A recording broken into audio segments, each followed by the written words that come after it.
So, ngayon ang Ninong lulutuin Ray. natin is adobo. Saan ba ang toyo muna? Toyo. Sarap ba yan, Ninong Ray? Masarap to. Ay, lutuin muna natin ng maayos ang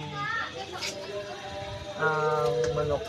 Dapat na 175 degrees ang inyong para maluto na maayos. Yan. Lutuin nyo muna na ayos. Para lasa talaga, para magdikit. Hindi mo tatakpan, Ninong Ray? Hindi nga tatakpan kasi let the air, kasi may hydrogen yan. Lagyan natin toyo. Pag nilagyan nyo yung toyo, konti-konti lang muna. Yan. Okay na yan. Tapos haluin nyo ulit. Yan. Pagkas nyo haluin, magiging yan siya, brownish. Yan. Maayos na halo para magdugitan lahat. Pagkatapos niyan, hayaan mo lang muna. Lakasan natin ang apoy.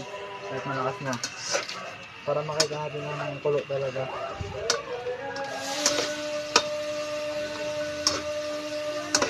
Nilalagyan pa niya siya ng tubig mamaya.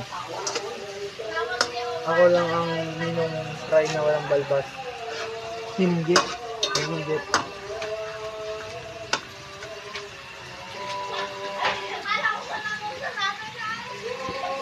May nakikita niyo naman yung kumukulo-kulo niya siya.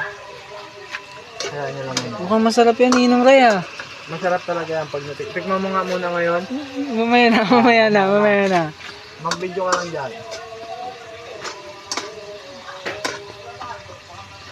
Ano lutuin ko ngayon sa inyo ay adobong manok. Sarap yan. Yan, pakulo-kuloy na lang muna yan. Wala tayong takip kaya huwag natin takpan. So, papakuloy nyo siya ng mga kung alam nyo lang gusto. Pag nakita nyong tankahan na lang ba? Tankahan na lang. Yan, lagyan nyo ng oyster. Baka naman.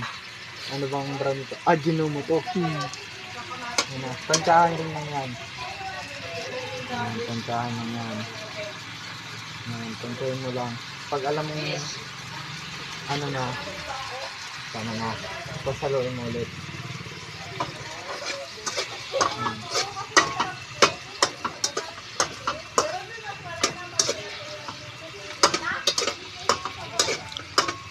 Gawin mo lang ulit.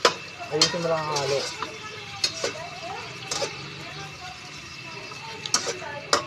Ayusin mo lang ang halo. Ikat mo muna.